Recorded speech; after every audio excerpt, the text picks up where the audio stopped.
Magandang hapon guys. Kasabog mo sa message na lang sa aking mga followers, sa aking mga subscribers, sa aking mga viewers dito sa aking channel, sa Kasabog TV.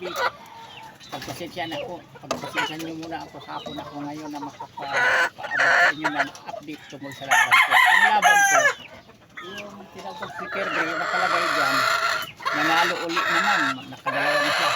Pero hindi ako pinalad, hindi binigay sa pagkataon ngayon na mag-champion ako dahil yung pang-champion ko last fight natalo pero sa tukaan lang bakbakan talaga kung yung nakapanood sa sagawang taktis ng araw na ito yung entry ko na kalaw o kalyaw ang tawag sa iba pero kalyaw naman sa amin ang apelido sa ginagamit ko kalyaw. Makita nyo ang bakbakan sa manok bago natalo ang manok ko, dalawang tuka lang ang ikanalo sa kalaban. Sa panahon ngayon, basta-basta ang pagmamanok, kaya sinasabi ko sa inyo, baguhan pa lang, pipiliin natin ang kakalingyaga na hindi tayo puro talo, kaya may talo tayo, may panalo. So, kaya sa alagaan natin ng gusto, parang lamang tayo sa panalo, kaysa talo. Kasi sa totoo lang, ang daming kasamahan ko ngayon nag-entry pag kabilang barangay, mga kaibigan ko, mga kumpare ko, nasisiro lang sila. Ako ang hindi pa ko nakatikim og zero mula ko nag-entry dyan sa pick yan totoo.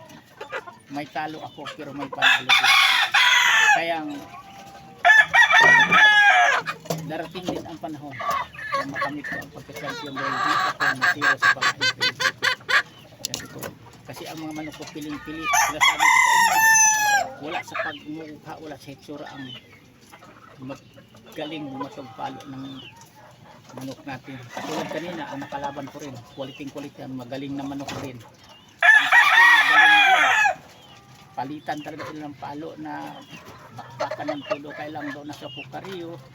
Ang sa akin unang bumigay dahil talagang naitamaan sa kalambutan, yung kalaban nakapagpag dalawang dito. Ganun lang ang sabong talaga, may talo, may panalo tayo kahit ano kagalaan natin. Pero dito lang sa linyada ko nakakakuha ito. Kung silang panood na sa labanan kanina, nakakuha talaga. Pag matanda nila yung interest ko, pulaan lang ito kanina. Ganito din siya forma, kasamahan itong damit ko pero kulay-pula. Ang damit ko nagigtaw ako. Kaya hindi mga baguhan ko lang maihi. Advice ko sa inyo, susundan nyo lang palagi ang mga content ko, i-upload ko mga videos ito sa aking YouTube, Kalyaw Kasabog TV. Meron talaga tayong mapulot o matutunan sa akin kung paano tayo mag-process, mag-alaga ng isa kalinyada na manok na hindi tayo puro talo. Kailangan sisikapin natin na lamang tayo sa panalo kaysa talo. Hindi tulad ng mga kaibigan ko, kumpare ko ngayon, ilang entry na sila puro talo, ngayon nasisiro talaga sila, walang nanalo sa entry nila. Ako lang ang hindi pa po nakatikim ng zero, totoo lang nga buhay. Kaya hindi ko walain yung aking tinawag mga chicken kasi lamang talaga sa panalo kaysa talo. I-update ko lang kayo para nga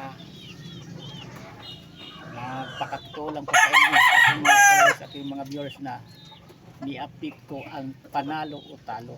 Pero sa ngayon di ko pa ipapakita sa inyo dahil yung nanalo ko nga Grace, medyo bakbakan din ang labanan, magaling din ang naging kalaban niya, madami ding sugat. Mamaya bawal dito sa social media dito sa aking channel, saka ko na ipakita ko sa inyo para maniwala kayo nga nakadalawa na ang kalabay ko dyan sa flying fish na yan, yung tinawag kong favorite kong kulay nga super green. Hanggang dito muna ako Kasabong, bukas naman tayo ulit dahil pagkasisyan nyo ako, hindi ko nahabaan yung videos kasi magpakain pa ako, mayroon pa akong pakain din sa kabila kasi ako mismo nagpapakain sa mga manok ko dahil yung anak ko busy rin, hindi pa nag-uwian na sa kanya-kanyang mga trabaho pa. Yan lang, tingnan sa pagkanood, bukas ulit, bye bye.